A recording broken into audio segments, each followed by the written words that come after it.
अभी तक हमने हिंदी भाषा भारती कक्षा 5वीं के पाठ 8 तक किया था। अब पाठ 9 करेंगे।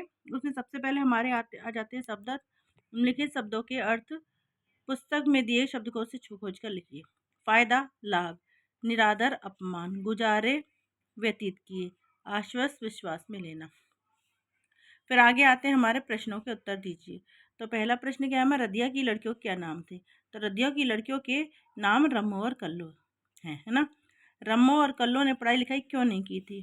रम्मो और कल्लो ने पढ़ाई लिखाई इसलिए नहीं की थी कि उनकी वह अपने माँ के कामकाज में सहायता करती थी और अपने घर का कामकाज करती थी।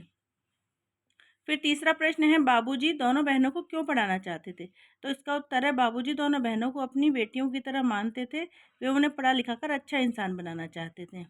फिर आगे प्रश्न है, प्रश्न घ, रदिया लड़कियों को क्यों नहीं पढ़ाना चाहती थी? इसका उत्तर है, रदिया लड़कियों को इसलिए नहीं पढ़ाना चाहती थी कि घर के लोगों का काम कौन करेगा। पढ़ाने लिखाने से क्या फ़ायदा? जब ये पढ़ लिख जाएंगी तो हमारी जाति में इनके लिए पढ़ा लिखा लड़का कहाँ से मिलेगा। ठीक है। आता है प्रश्न गड़ा, बाबूजी ने लड़कियों को पढ़ाने लिखाने में किस प्रकार सहायता की?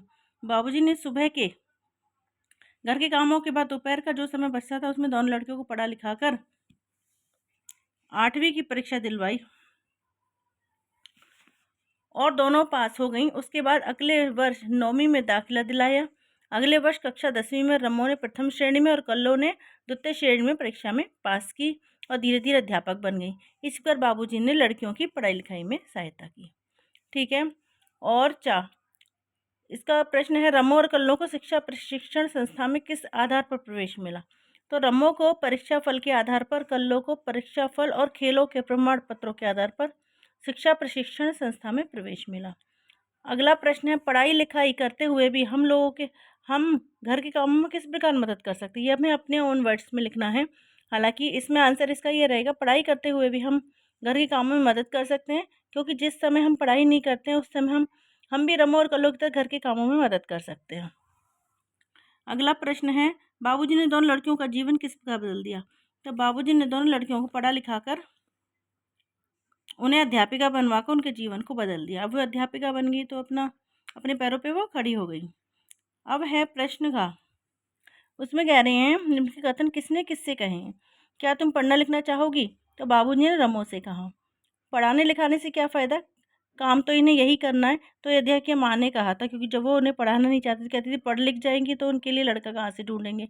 तो ये बात ना उसकी माँ ने कही थी, रम्मो कल्लो की। और पढ़ाने लिखाने से क्या, रदिया ने बाबूजी से कहा, काम तो इन्हें यही करना है। आगे प्रश्न है, निम्नलिखित वाक्यों में रिक्त स्थानों की पूर्ति कीजिए।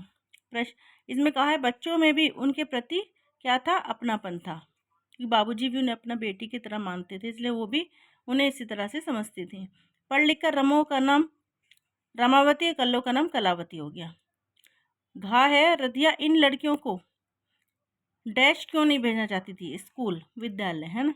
दोनों परीक्षा में उत्तीर्ण हो गई। ये हमारे खाली स्थान रिक्त स्थान कंप्लीट हो गए। फिर हमारे कुछ शब्द हैं, उनके हिंदी शब्द के अर्थ, फ़ायदा मतलब लाभ, मतलब अर्थ, आशय, गुजारे मतलब व्यतीत करना, ज़रूरत मतलब आवश्यक, किताब मतलब पुस्तक, आंटी मतलब चाची, काकी, मामी, सबको आंटी बोल सकते हैं इंग्लिश में, ये रहता है।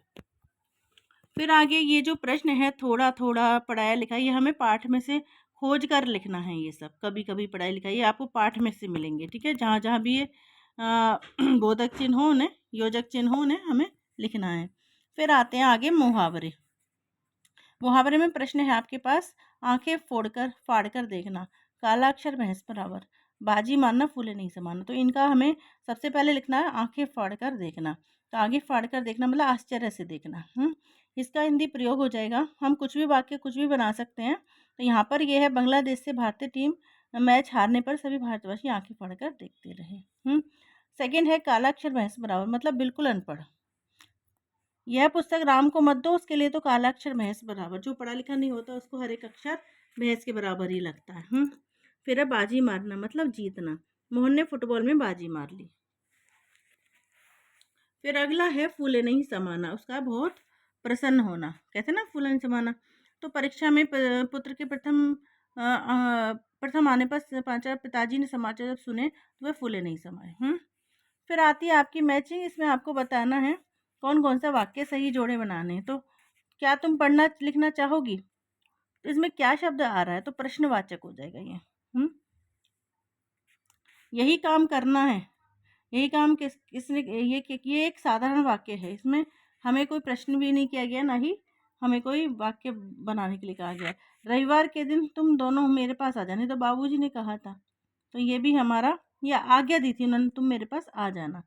हम यह नहीं कर पाएंगे, ये नकारात्मक हो जाएगा, इसे निषेधवाचक भी बोलते हैं। इन लड़कियों को पढ़ना चाहिए, ये साधारण वाक्य है। आज्ञावाचक भी हो सकता है, पर आज्ञा इसमें पूरी तरह से नहीं है, क्योंकि इसमें पढ़ना चाहिए शब्द आ रहा है। ठीक है, तो यहाँ पर हमारे मैचिंग कंप्लीट होते हैं। फिर ये तो सब कर ही लेते हैं, लड़की लड़कियाँ, कापी कापी, बहुवचन, वचन बदलो तो हमें इसे एक वचन से बहुवचन में बनाना है। ठीक है, यहाँ पर ये हमारा पार्ट कंप्लीट हो जाता है। फिर आगे हम 10 पार्ट करेंगे नेक्स्ट वीडियो में। तब तक के लिए बाय।